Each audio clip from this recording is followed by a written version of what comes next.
So like we were discussing the 8th chapter of your ICC chemistry, study of compounds.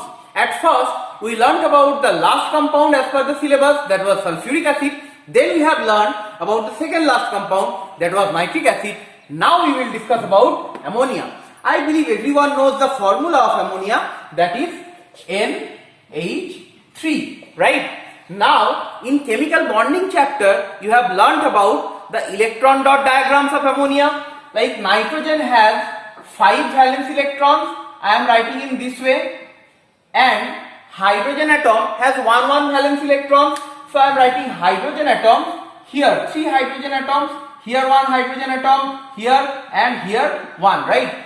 So, like we have seen, this N, they form 3 bonds with these 3 hydrogen atoms, and at the top of this nitrogen there is a lone pair, right? Let me tell you one thing, that this ammonia is one unique gas in your syllabus. In your syllabus there are so many gas, hydrogen, oxygen, carbon dioxide, like sulfur dioxide, but ammonia is the one and only gas which is alkaline or basic, okay, alkaline or basic in nature, alright. Now the question is, why ammonia is like alkaline gas, alright, why is the nature of ammonia basic? In your higher classes you will learn one theory. That theory says, if there is a lone pair of electrons in any molecule, that is going to be a base, alright. So this is the reason why ammonia gas is alkaline or basic. But like in some previous, like a few years ago in ICSE, one question came, why the aqueous solution of ammonia acts as a weak base. So like to answer this question, we need to know what is the aqueous solution of ammonia. Aqueous solution of ammonia means what? Like if you dissolve ammonia in water, so that means NH3 plus H2O, right? Now if you like do not know this reaction, no need to be afraid, okay? 1 nitrogen, so I am writing 1 nitrogen, 3 hydrogen, and here water means what? H and OH, right? HOH. So this H I will like add up with this 3 hydrogen, so I am writing NH4 and OH is left. So NH4OH is the aqueous solution of ammonia. We call it ammonium hydroxide. So you all learned in the chapter acids, bases and salts, ammonium hydroxide is a weak base. Why is it a weak base? Because on dissociation, ammonium hydroxide dissociates partially to give low concentration of this hydroxide ion. By the definition only we know, whatever gives hydroxide ion in aqueous solution, that is known as base, but as the aqueous solution of ammonia is giving low concentration of hydroxide ion, this acts as a weak base. I hope you understand that, right? So you have to write what if the question comes, why the aqueous solution of ammonia acts as a weak base. Your answer would be, because in aqueous solution ammonia gives out a low concentration of hydroxide ions. Understood? And you should give the reaction also to support your answer. And like if I talk about few of the like properties, physical properties of ammonia. Ammonia is a colorless gas. It is a colorless, no color is there in the ammonia gas.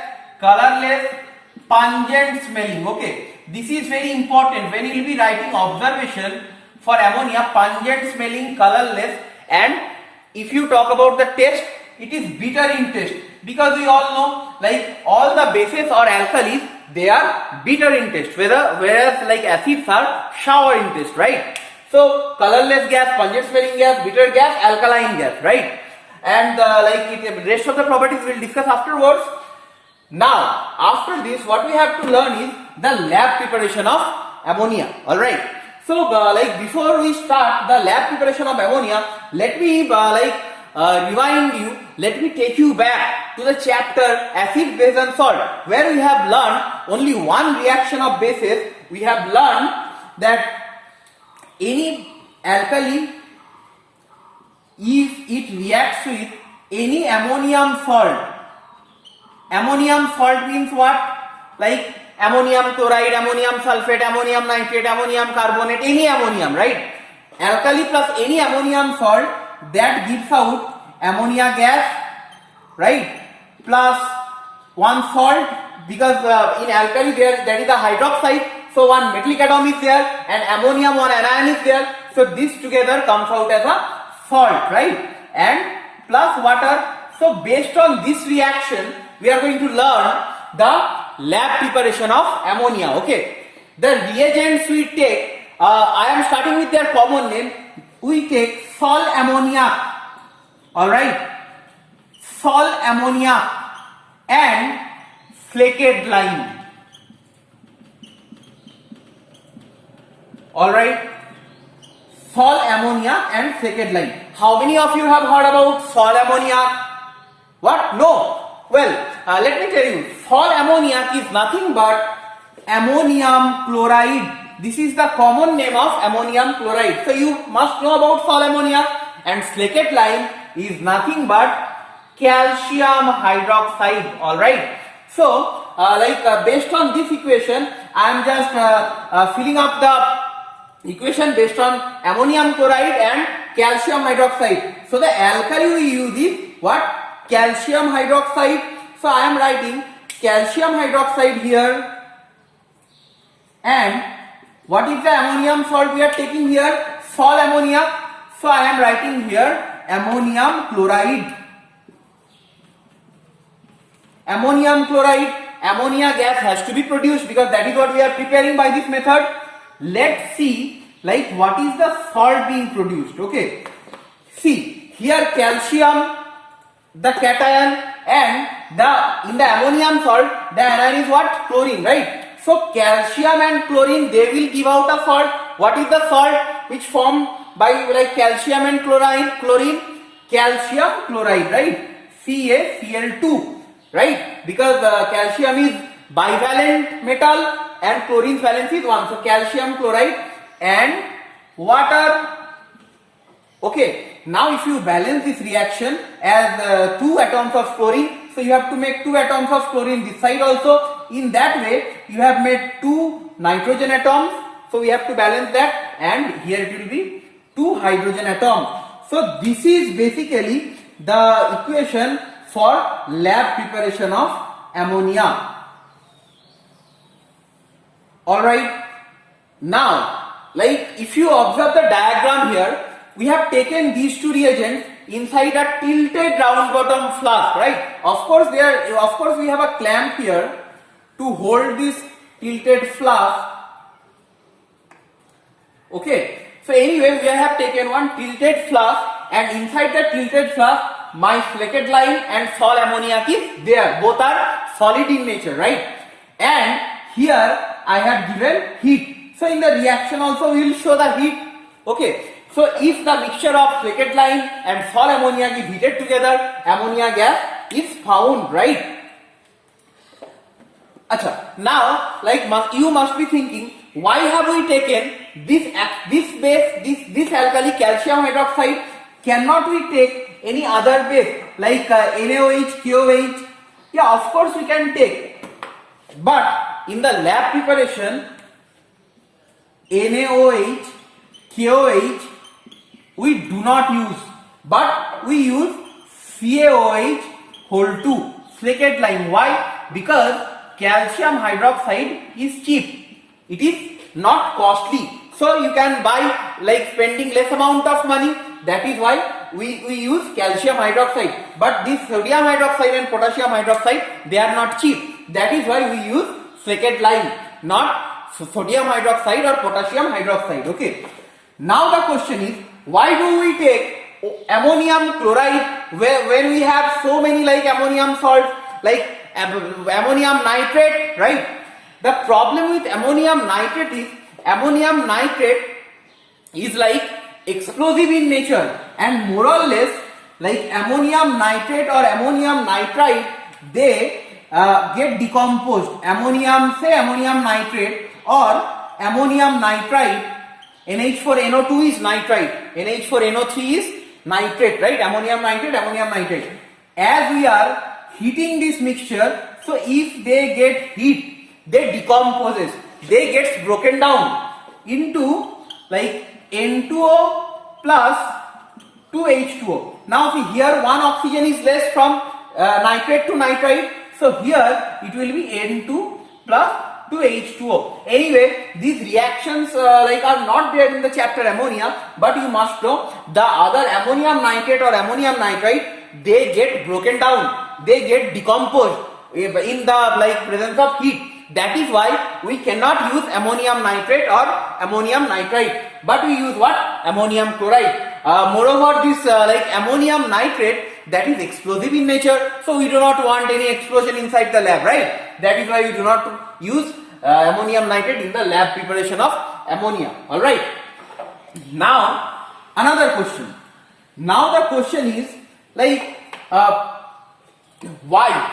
why we have kept the flask in a tilted position? Generally we keep it like straight, but here we have kept it in a tilted position. The question is why? If you see the reaction very nicely, you can see ammonia gas is also coming out and CaCl2 is solid. But this H2O, this water comes out in the form of water vapor. So when like ammonia is being produced, ammonia and like water vapor both are being produced. Now if it would have been straight, this water vapor may fall down here, and as this portion is hot because of the heat, and if water vapor trickle back, okay, the term used here is the water vapor should not trickle back. Water vapor should not trickle back to the flask. That is why we keep the round bottom flask in a tilted position. Understood? Or else like if it is trickle back to the round bottom flask, the flask will tend to break. Understood? That is why the round bottom flask is kept in an inclined position or tilted position. Alright. So here if the question arises, state a special feature of the apparatus setup, what would be your answer? The round bottom flask should be kept in an inclined position or tilted position. I hope it is clear. So here we have prepared ammonia, right? And that ammonia is coming through this way, right? Ammonia is coming. Now we have like ammonia is coming here. Now we have kept CaO. You must know the common name of CaO as well. CaO is quicklime. CaOH equal to calcium hydroxide was second line. Anyway, we use like calcium oxide to pass the produced ammonia gas through it. Why? The question is like here not only ammonia is being produced, but also this water vapor is also there. So through this ammonia is also going, water vapor is also going, but you have to prepare ammonia. You should not like produce ammonia where there is water vapor. So how you can remove this water vapor? By using a drying agent, right? So the purpose of this quicklime is drying agent. I hope you understand that why are you keeping this quicklime or calcium oxide to like remove the water vapor from the produced ammonia, right? But like when you have learnt the like other drying agents, like in class 9 you have studied a chapter called water. There you have learnt about other drying agents as well, like concentrated sulfuric acid. Then you have learnt about calcium chloride. Then you have learnt about calcium chloride. You have learnt concentrated sulfuric acid. You have learnt like you have learnt about phosphorus pentoxide also. So these are the other drying agents you have learnt. But here we cannot use any of these. Why? Because they react with ammonia. Like you are letting the ammonia pass through the drying agent, but if ammonia reacts with concentrated sulfuric acid, after reacting with concentrated sulfuric acid, it produces ammonium sulfate. Then on reacting with like calcium chloride, it produces a double salt calcium chloride 8NH3. Then on reacting with phosphorus pentoxide, ammonium phosphate is being formed. So what happens is, if you use any of these reagents, they react chemically with ammonia. Now see, concentrated sulfuric acid is an acid, so that will of course react with alkaline gas ammonia. Similarly, P2O5 is also an acidic oxide. Whether ammonia is an alkaline gas, P2O5 is the oxide of nonmetal phosphorus, so it has to be acidic. Acidic gas and alkaline ammonia gas will react. That is quite common. That is why we cannot use these three drying agents, but we use what? Quicklime. I hope you understood from here. After that, what is happening? This ammonia is going, like water vapor is observed, and here ultimately ammonia comes up, gets accumulated. So like from the diagram only you must be able to answer like what is the method of preparing method of collecting ammonia gas. Like see, here we are not using water, right? So we are not collecting ammonia gas over water, but we are like collecting ammonia by upward displacement or downward displacement of air. Tell me. See, ammonia is going above and the air is coming out. So air is coming out in what position? Downward position. So ammonia gas is collected by downward displacement of air. So the two questions come from here. Why isn't ammonia gas collected over water? The reason behind this is it is highly soluble in water. It is highly soluble in water. Okay. Like we will do the other experiments also, and I will discuss an experiment also to prove its high solubility. And the number 2 question is why ammonia is collected by downward displacement of air. Downward displacement of air means what? Air will go down, ammonia will go up. That means what? Ammonia must be lighter than air. So the number 2 reason to collect ammonia by downward displacement of air is ammonia is lighter than air. Ammonia is lighter than air. Understood? So if any give reason question comes based on the collection of ammonia gas, this is going to be your answer. Well, one thing you must know about the lab preparation of ammonia from the mixture of an alkali and like ammonium salt, right? In the lab preparation I have already told you why you use like a mixture of ammonium chloride and calcium hydroxide, okay? But like in the reaction, though it looks like in this way 2 ammonium chloride plus 1 calcium hydroxide, but actually the ratio of these two reagents are 2:3, okay? Always we use one higher ratio of the alkali. Higher ratio of the alkali we take. Why? Because this ammonium chloride, when you have learnt about sublimation in your middle school, you must have learned that ammonium chloride is a sublimable substance. So like and you are heating also. So what can happen is ammonium chloride may get evaporated out, but if higher ratio of the alkali, higher ratio of the another reagent you are using, then like this loss what ammonium chloride has sublimed, that loss can be compensated because that evaporated ammonium chloride will also be reacted with the higher ratio of alkali. So to compensate the loss of sublimable ammonium chloride, higher ratio of flaked lime is used. Alright. So I hope you understood about the lab preparation of ammonia from an alkali and ammonium salt. So we have seen how ammonia can be prepared by the mixture of an alkali and an ammonium salt, right? Except these two reagents, there is another way to prepare ammonia gas, alright?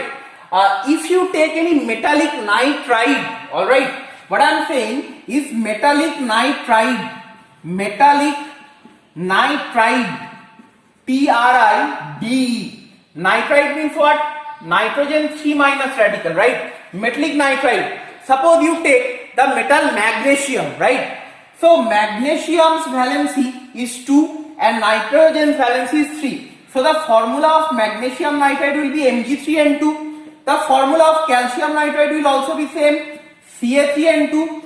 But the formula of aluminium nitride will be only ALN, because Al is 3 plus, nitrogen is 3 minus, so ALN, right? So if you make react any metallic nitride to warm water, or if you just add warm water to metallic nitride, ammonia will be produced. Ammonia and corresponding hydroxide. Here one metal is there, here water is there. So metal plus that water's OH will give you metallic hydroxide, and you will be getting ammonia gas. Alright. So now let me write these reactions. Plus water, right? You can write warm here. Alright. You can write water here and you can give heat sign also here. Or you can just simply write hot water here or warm water, anything. But you have to mention that the water is not kept at room temperature. It is warm, it is hot. So you like either you may write warm down there, or like you can give the heat sign also, like you give for like endothermic reactions, right? So what will be produced? I said that metallic hydroxide. So the metallic hydroxide of magnesium is magnesium hydroxide. The formula of magnesium hydroxide is MgOH whole 2. Similarly, the formula here calcium hydroxide will be formed. The formula of calcium hydroxide is CaOH whole twice, and here aluminium hydroxide will be formed. So AlOH whole 3, and everywhere ammonia gas will be prepared, because we are preparing ammonia gas. So this is another way to prepare ammonia in lab. But these reactions are not balanced. So let's balance these reactions quickly. 3 atoms of magnesium, so here also 3. Similarly 3 atoms of calcium, so here also 3. Okay, and like 2 atoms of nitrogen, 2 atoms of nitrogen, so 2N, right? And you will find that 6H and 6OH, so that means what? Here you have to bring 6 water. Now in case of these, like 3H and 3OH, so here we will just bring this. So see, these reactions are balanced. So this is also another way to prepare ammonia gas in lab from metallic nitrides. Alright.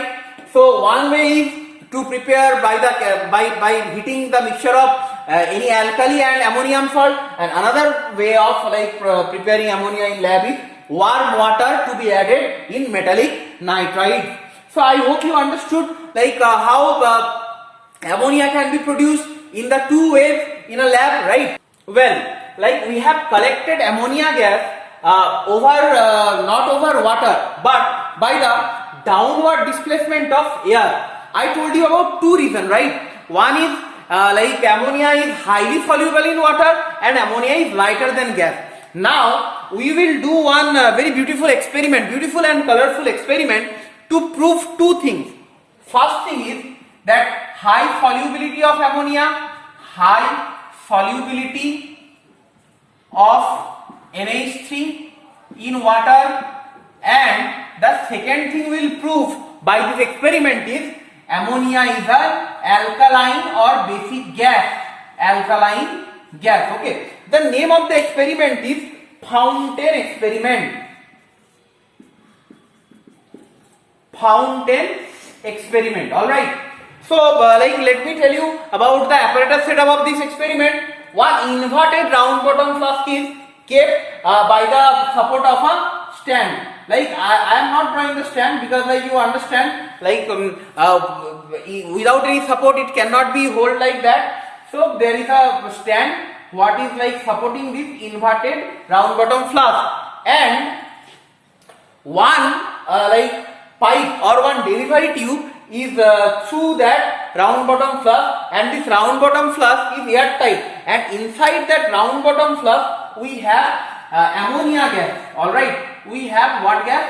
ammonia gas, right? And another dropper is also inserted inside that round bottom flask, and the another part of that delivery tube is dipped inside the litmus solution.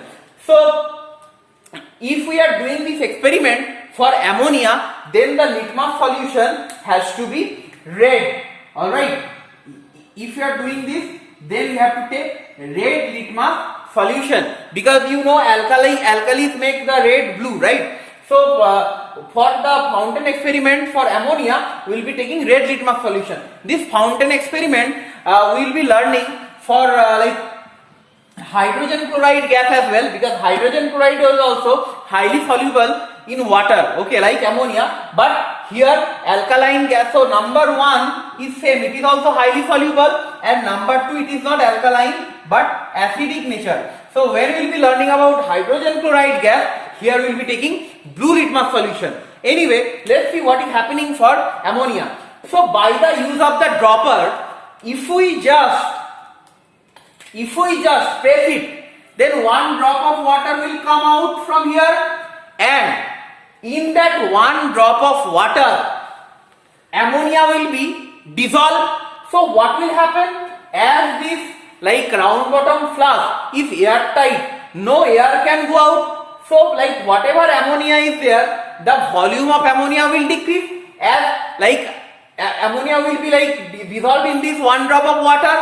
So to like maintain the pressure, what will happen? This atmospheric pressure will act on this red litmus solution, and this red litmus solution will be coming through this pipe till here.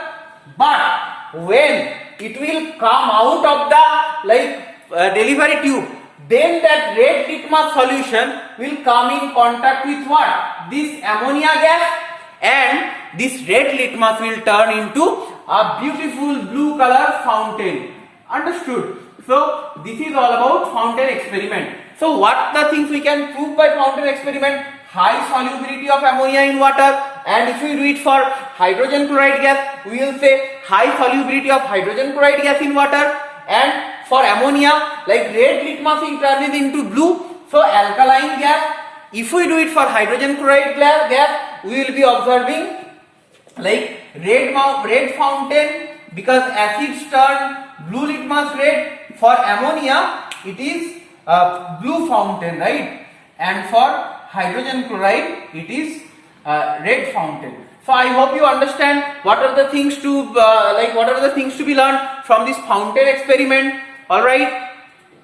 Now, as this ammonia gas or hydrogen chloride gas, they are like highly soluble in water. You simply cannot dissolve them by using a delivery tube to prepare their aqueous solution. I am talking about, say you want to make the aqueous solution of ammonia. Suppose through one delivery tube you are passing ammonia gas to water. Here you have kept water, here you have kept water, and here you are sending ammonia gas. Alright, what will happen? As ammonia is highly soluble in water, as soon as ammonia gas will come in contact with this water, all the water like will try to make all the ammonia dissolve. So in that case, because of this atmospheric pressure again, the water will get inside, and though it will be like aqueous solution of ammonia gas, but this water will rise up and back suction will take place. Back suction will take place. The similar thing happens where you want to like convert hydrogen chloride gas by dissolving it in water to hydrochloric acid. Same thing will happen. If you want to like send HCl gas also like through this delivery tube to get dissolved in water, then similar this back suction will happen here also, because this water level will rise up and it will be like going back to the delivery tube. Understood? Now to avoid this problem, a very special arrangement is used. Alright, we call it special funnel arrangement or inverted funnel arrangement. We call it what? inverted funnel arrangement or special funnel arrangement. Now what is this inverted funnel or special funnel arrangement?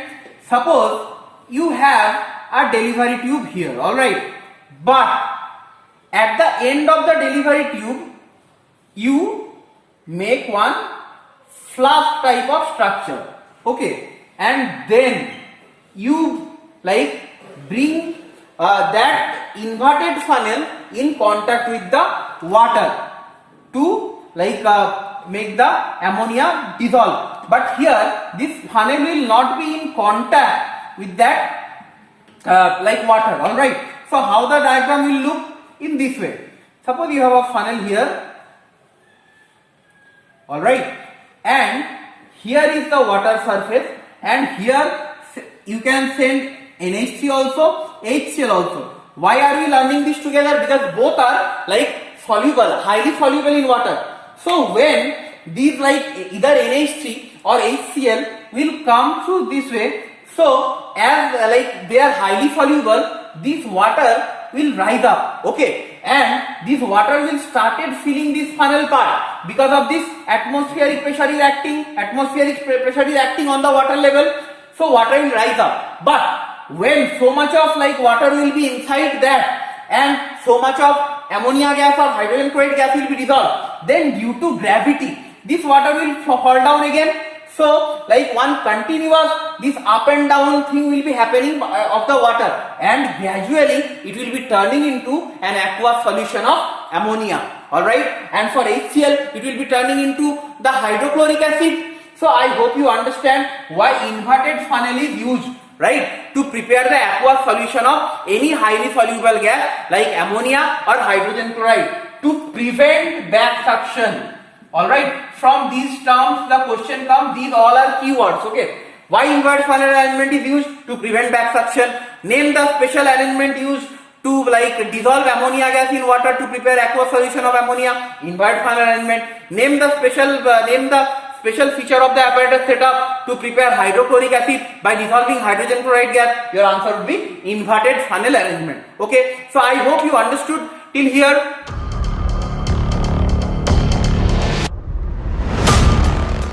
After we learned about the lab preparation of ammonia, we have to learn about the large scale or industrial method of preparing ammonia, okay. And like we have prepared sulfuric acid. In the industrial preparation we have discussed, the name was contact process, right. Then we have discussed the large scale preparation of nitric acid. The name was Oswald's process, okay. Now it's time for ammonia to prepare it in a large scale or industrial, okay. So I am writing industrial method of preparation, right. The name of the industrial method of preparation is Haber's process, Heber''s Haber's process, okay. Now the question is like what are the things we must learn from this Haber's process? We have to know only the reaction with condition. We take nitrogen and hydrogen, the two gases we require to prepare like ammonia in direct combination. So nitrogen plus 3 hydrogen, it is a reversible reaction. 2 NH3 is produced, alright. And now let me tell you about the conditions needed. Here at first we must know about the temperature. The temperature should be 450 degrees Celsius to 500 degrees Celsius. The pressure should be 200 atmospheric pressure, and the catalyst used is finely divided iron. Finely divided iron dust. And here we use one promoter also. Either we use molybdenum promoter or use Al2O3, any of these two. You need not to write both. Either you write molybdenum or you write aluminum oxide. And this reaction is an exothermic reaction also. So that is all we need to learn from the Haber's process. All right.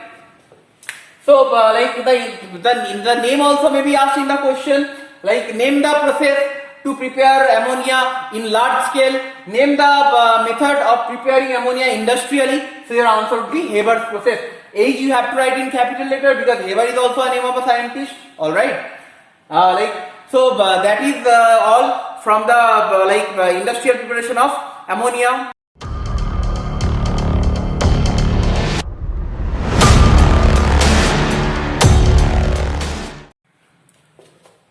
Well, we have learnt about the preparation, the lab preparation, the industrial preparation. Okay. Then we have learnt about few general characteristics of ammonia. All right. We have done fountain experiment. We have prepared the aqueous solution of ammonia by inverted funnel arrangement. Now we have to learn about the reactions and few uses. Okay. So let's start the reactions of ammonia with burning of ammonia. Okay. Now from your childhood you are learning the burning reactions. Burning means what? Reaction with oxygen, right? So two reactions I have written because in one reaction no catalyst will be there and in one reaction one catalyst will be there. Okay. So in the first where no catalyst is there, please remember the gas produced is nitrogen, and where a catalyst is there, platinum, there the gas will be produced as NO. All right. And in both the reactions water is common. Okay. Now let me start with the second reaction, because in the industrial method of preparing nitric acid in Oswald's process you have already learned the second reaction, and I have given you about one clue to balance this equation also, the clue of 4546. all right, and the temperature here has to be mentioned as 700 degrees Celsius to 800 degrees Celsius. I have already taught you this reaction in the Oswald's process, right? The industrial preparation of nitric acid. Now let's see what happens here. Here also your balance will be for ammonia. Okay, so here you need 2 nitrogen. Now you see number of hydrogen is 4 3 are 12. Here water, so here 2 is there. What you need to bring? Yes, 6. All right, and number of oxygen atom is now 6. So here you have to bring 3, right? So these are the balanced chemical equation. Now you have to learn the observation also for these all reactions, right? Here the observation will be burns with a green flame. Burns with a green flame. Ammonia burns in air with a green flame. Okay. Here what happens? Here NO is produced, but as oxygen is also there, this NO further gets oxidized to prepare NO2, and you all know the color of NO2. It is reddish brown. So here the observation will be reddish brown gas is observed. So I hope you understood both the reactions of ammonia's burning. Then next we have to learn is ammonia as a reducing agent, right? I believe you all have learnt about redox reactions in class 9. Here also we will discuss 2 redox reactions. Redox reactions are those reactions where oxidation and reduction takes place simultaneously, because in the word redox itself, RED, red, comes from reduction, and OX, ox, come from oxidation, right? So ammonia is a reducing agent, and copper oxide and lead oxide, they are what? They are oxidizing agent. So ammonia is a reducing agent. Reducing agents themselves get oxidized, and oxidizing agents themselves get reduced. So when you have learnt about oxidations and reductions, you all know that oxidation means either addition of oxygen or removal of hydrogen. So as I said, this ammonia being the reducing agent, it will be oxidized. So what will happen to it? Hydrogen will be removed. So what is left if hydrogen is removed from ammonia? Yes, N. So I am writing N2 because nitrogen is diatomic. Here also similarly, if ammonia gets oxidized, it will give out N2. Now you have to understand what will they give out if they get reduced, because ammonia is reducing them. Alright. So reduction means addition of hydrogen or removal of oxygen. So if they get reduced, Cu or PbO, oxygen will be removed. So what is left after oxygen is being removed? Only Cu. Here what is left after oxygen is being removed? Only lead. And as hydrogen and oxygen we have removed, so in both the cases water will be a common product. Let's balance this. See, we have prepared N2 and N2, so we have to bring 2 here, because then only the number of nitrogen atoms will be 2 in both the side, reactant and product. Now see, like here we have 2 3 the 6 hydrogen. So like let me make here 6 hydrogen by bringing 3 in front of the water molecule. In that case you can see the number of oxygen atoms became 3, right? So to balance the number of oxygen atoms we have to write 3 here also, and to balance the metallic atoms 3 copper and 3 lead. So this is the balanced chemical equation of 2 redox reactions of ammonia. 3 CuO plus 2 NH3 gives nitrogen plus 3 Cu plus 3 water. Similarly for lead. Now these 2 reactions observation you must know. The color of copper oxide is black. After this reaction, okay, like it has to be heated also, like ammonia is passed to heated copper oxide or heated lead oxide. This black copper oxide turn to pinkish brown metal copper. Copper is only left. The color of copper we learned as pinkish brown metal. Okay, so black color copper oxide will turn into pink copper metal or pinkish brown copper metal. All right. But let's see what is the change for lead oxide. The color of lead oxide is buff yellow, a special type of yellow, that is buff yellow. Okay, and you all know the color of lead, it is silvery gray, right? So I am just writing gray metal is observed. So the observation is what? Like black will turn into pinkish brown metal and buff yellow lead oxide turn into gray lead. Okay. So I believe here also you haven't forgot the observation. Alright. So ammonia as a reducing agent also you have learned. Now we have to learn 2 very interesting equations. That is the reaction of ammonia and chlorine. One when excess of ammonia, and in another case where excess of chlorine. Alright. So what happens is, like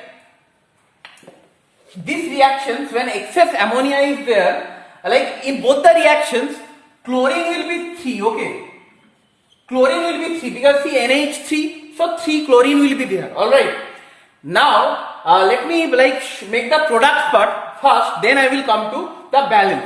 Here as ammonia is more, the product will be here ammonium chloride and nitrogen. Okay. And here as chlorine is more, one very explosive fluid is obtained. The name of the fluid is NCl3 or nitrogen trichloride. Along with that HCl will be produced. Alright. So this is very easy to balance, like NH3 plus 3Cl2, NCl3, and if we just bring 3 here, your balance is done, right? But for this case, okay, this is also like another reaction. If you do not know the balance, it will take a lots of time. So see what happens. 3 to the 6 chlorine we already have made in the reactant side. In the product side also you have to make now 6 chlorine. We can simply bring 6 here to make the number of chlorine atoms 6 at the product side. So in that case what happens is number of nitrogen in the product side here 6 and here 2, total 8. So we'll simply write 8 here and the reactions are balanced. Alright. So these 2 reactions we have to practice so many times, okay, to remember these balance. Alright. For dissolved reactions also we need to know the observation. Here for the first case ammonium chloride, you already have learned the observation for ammonium chloride is dense white fume, right? Dense white fumes of ammonium chloride is obtained. Okay, and I was telling about this reaction where NCl3 is an explosive liquid. So here the observation will be yellow explosive liquid. This is liquid, okay. So yellow explosive liquid. So from like 1, 2, 3, 4, 5, 6, these 6 from these 6 equations, you must be getting questions in ICSE exam, okay. It can be like give balanced chemical equation, it can be give your observation, it can be identify the oxidizing and reducing agent also. Alright. So these 6 reactions are very, very important for your ICSE exam. After learning a little difficult reactions, we will learn few easier reactions, okay.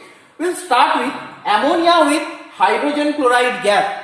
NH3 plus HCl, NH4Cl, you already have learned this.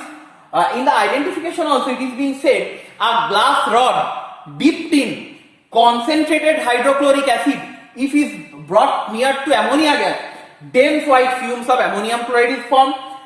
Alright. So, or in the other way also it can be said, a glass rod dipped in aqueous solution of ammonia, if brought near to hydrogen chloride gas, dense white fumes of ammonium chloride is also being observed. Okay. We'll learn a few more similar equations like NH3 plus HCl, NH4Cl. Similarly, I can write NH3 plus sulfuric acid will give ammonium sulfate. Here we have to bring just 2 to balance it. Similarly, ammonia plus nitric acid will give you ammonium nitrate. Alright. So these are the reactions of these 3 acids with ammonia. Now almost similar set of reaction I have written. But there, like here I have taken only ammonia gas NH3, but here I have taken aqueous solution of ammonia NH4OH. So like aqueous solution of ammonia means what? Water is added. So whatever product is formed here, the same product will be there and water. And see, these all are neutralization reactions as well, because ammonium hydroxide is a weak base. They are reacting with acid to prepare one salt and water. So the salt produced will be ammonium chloride here ammonium sulfate, and here ammonium nitrate and water. Like we have learnt in neutralization reaction what happens. Now the second reaction is not balanced. What we have to balance it by bringing 2. Alright. So these are the reactions you have to learn from the chapter ammonia. We have a few more reactions of aqueous solution of ammonia, like when they react with metallic salts like copper sulfate, zinc sulfate, lead sulfate. We will learn about them in analytical chemistry. Okay, I am not discussing those reactions here. We will learn about those reactions in detail in analytical chemistry. After that, the last part of ammonia, we have to learn the uses of ammonia. Ammonia is widely used in manufacture of nitric acid using this equation you have seen in Ostwald's process. We are doing catalytic oxidation to find nitric oxide, then we are converting that into reddish brown nitrogen dioxide, then we are converting that nitrogen dioxide by adding water and oxygen to nitric acid. So one uses of ammonia I haven't written here, that is ammonia is hugely used or widely used in the manufacturing of nitric acid. Then in the manufacture of fertilizers also, because the urea CO, this is the formula of urea, CONH2 this is one nitrogenous fertilizer. Urea very good for the soil. Then ammonium sulfate is also another fertilizer. Okay. After we have understood that what are the compound good fertilizers, what can be obtained from ammonia, we have to learn that ammonia is used to make explosive as well, like ammonium nitrate. I have discussed in the lab preparation of ammonia, ammonium nitrate is an explosive. So in the preparation of ammonium nitrate also we use ammonia. Okay. Then in recent times as a refrigerant, ammonia is used very much. Why? Because the other refrigerants like chlorofluorocarbon and all, they are responsible for ozone depletion. That is why those harmful UV rays are coming to the earth, and the climate is being changed. Okay, and we are feeling so hot and humid. Okay, when it should not. That is why ammonia is very useful nowadays as a refrigerant, and ammonia is useful to make cleansing agent as well. So that is all from the chapter ammonia. I hope you really enjoyed and learned the chapter ammonia. Thank you.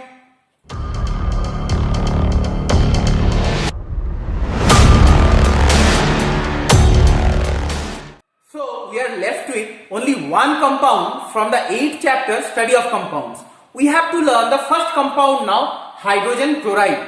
When we started with the last compound, sulfuric acid, I hope you didn't forget. I told that we will be learning from the last to first, and when we will be reaching to the first compound, you will understand the benefit. Let's see what benefit we get of learning hydrogen chloride at the last. Okay. Before we start the discussion of the things what are there in the scope of syllabus, let's discuss what is this hydrogen chloride, right? Hydrogen chloride or hydrochloric acid both have the very same formula, HCl. All of you know about it.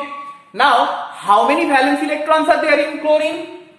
Chlorine has an atomic number of 17. So the configuration is 2, 8, 7, and there are 7 valence electrons. Alright, in the chlorine. So I am drawing them in this way. In 3 sides I have put 2 each, and at one side 1.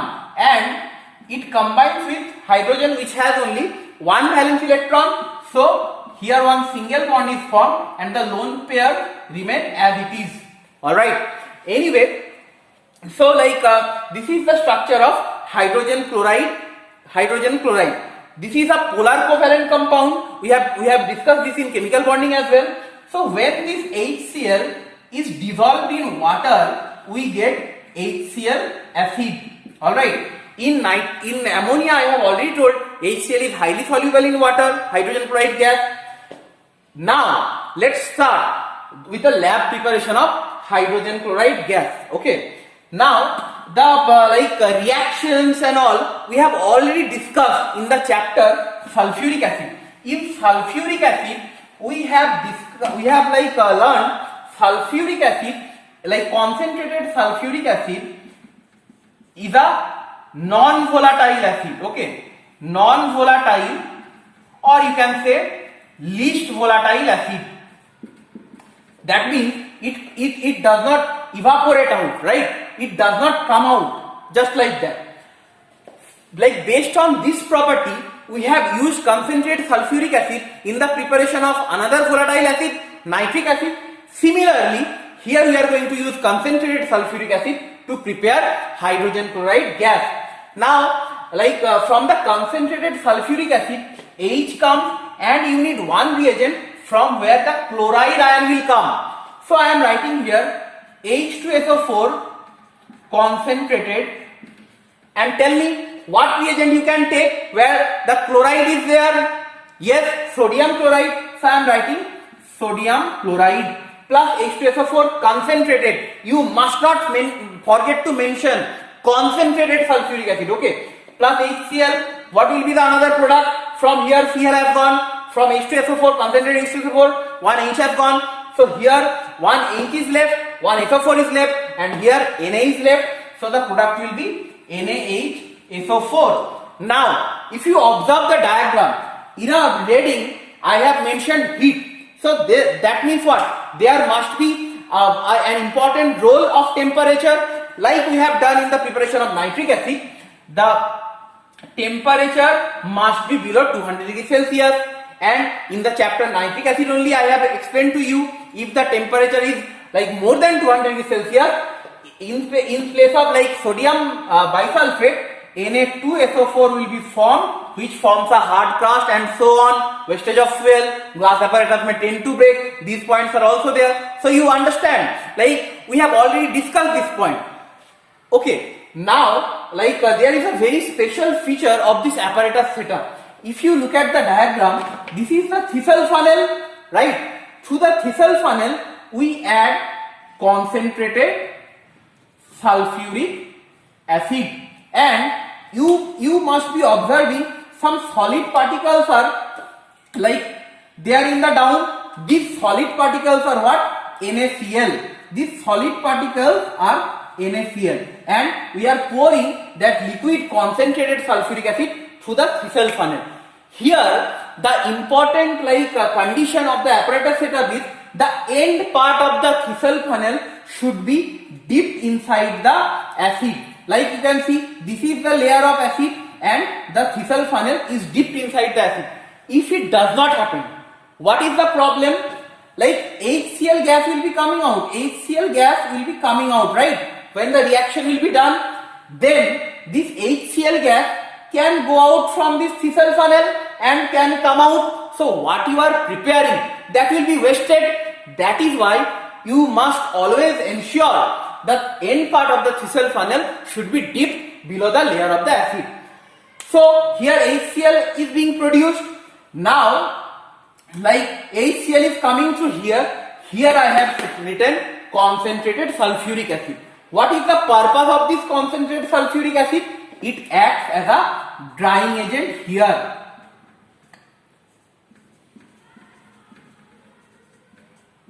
In the chapter ammonia, like we use drying agent quicklime. So some of you may think, cannot we use quicklime here to dry? No. Why? Because calcium oxide is a base, right? But HCl, hydrogen chloride gas, this is an acidic gas, so they will simply react, okay, to form salt and water. That is why we cannot use calcium oxide, alright. We have to use something which is acidic in nature. So what can be better than concentrated sulfuric acid, which is itself an acid? So we use concentrated sulfuric acid to dry hydrogen chloride gas, not quicklime. I hope you understand this part. Then after that, it comes the collection of the gas. So you see, like here, from here HCl has come out, HCl has come out, HCl has come out, HCl got dried. Then here anhydrous HCl is going out, and we are collecting the in a normal gas jar, okay. And when you collect, when HCl goes down, air comes out. So air is coming in which way? Upward way. So hydrogen chloride gas is collected by upward displacement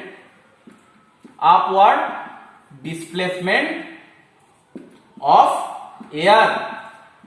Like in ammonia chapter we have learned why ammonia cannot be collected over water. Similarly, here also hydrogen chloride gas cannot be collected over water. Because of the same reason, ammonia was highly soluble in water, hydrogen chloride gas is also highly soluble in water. That is why we cannot collect hydrogen chloride gas over water. Okay. Why upward displacement of air? Because HCl is heavier than air, ammonia was lighter than air, but HCl, hydrogen chloride gas, is heavier than air. That is why HCl gas is collected by the upward displacement of air.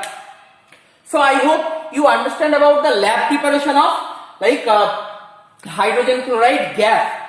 Now how to identify the gas what you have collected, that is actually hydrogen chloride gas or something else. In the reactions of ammonia, we have discussed one reaction, that ammonia plus HCl gives NH4Cl, right? And we have a special observation for ammonium chloride, that is what? Dense white fume. So what we can do for identification, a glass rod dipped in aqueous solution of ammonia, okay? A glass rod, here students often forget to say aqueous solution of ammonia. Why it is important? Because ammonia is a gas. You cannot dip a glass rod in a gas. You can dip something in a liquid only. That is why aqueous solution of ammonia is must. A glass rod dipped in aqueous solution of ammonia, if it is brought near to the gas produced, dense white fumes are observed.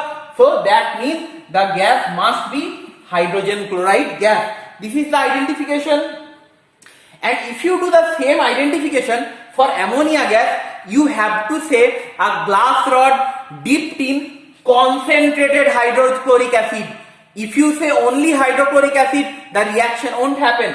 So like when you will be doing the same identification for ammonia, you have to say concentrated hydrochloric acid. When you will be doing the identification for hydrogen chloride gas, you have to mention dip in aqueous solution of ammonia. Please do not do mistake in all these, because from here marks get leaked. Alright.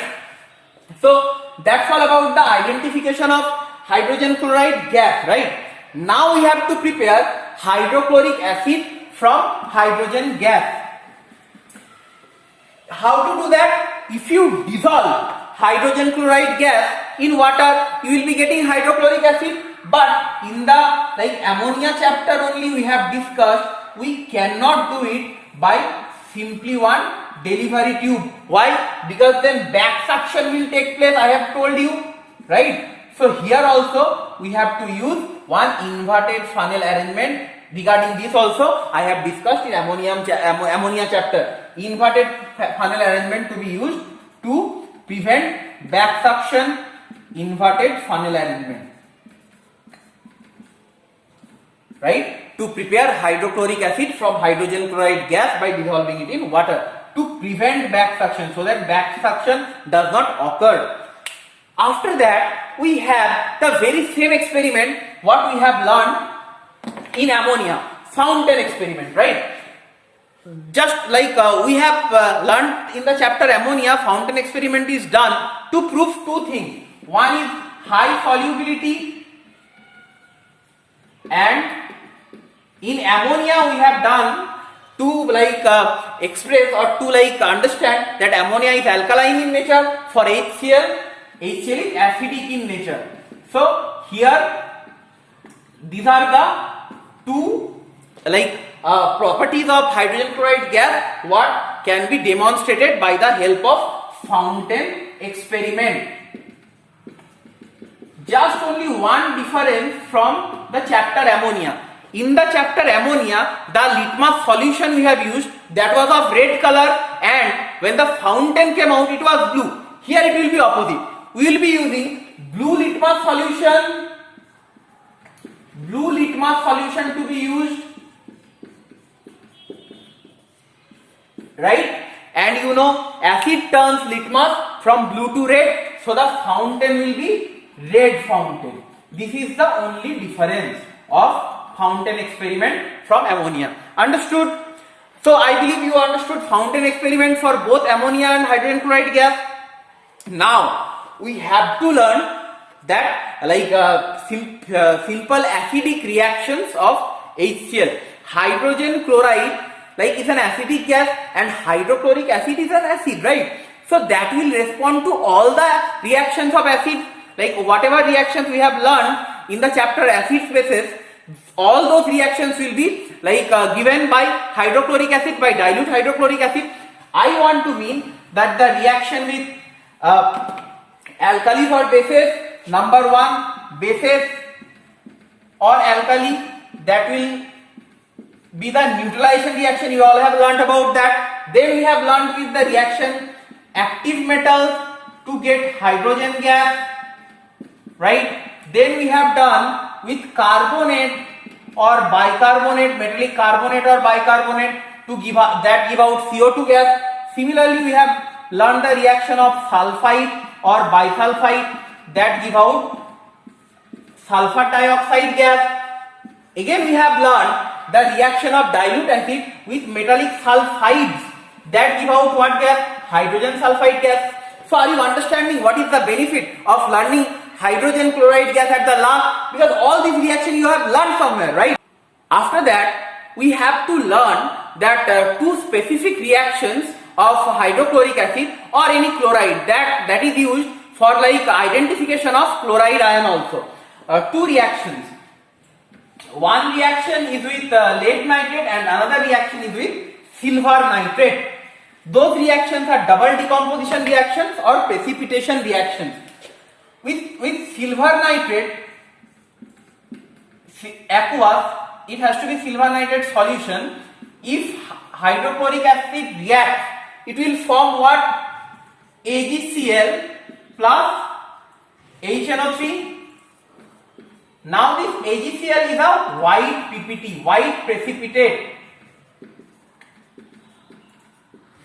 Similarly, if hydrochloric acid, dilute hydrochloric acid, here I am writing dilute so that you do not get confused, plus this also has to be aqueous solution, dilute hydrochloric acid, this will give, here 2 will come, here lead chloride plus 2HNO3.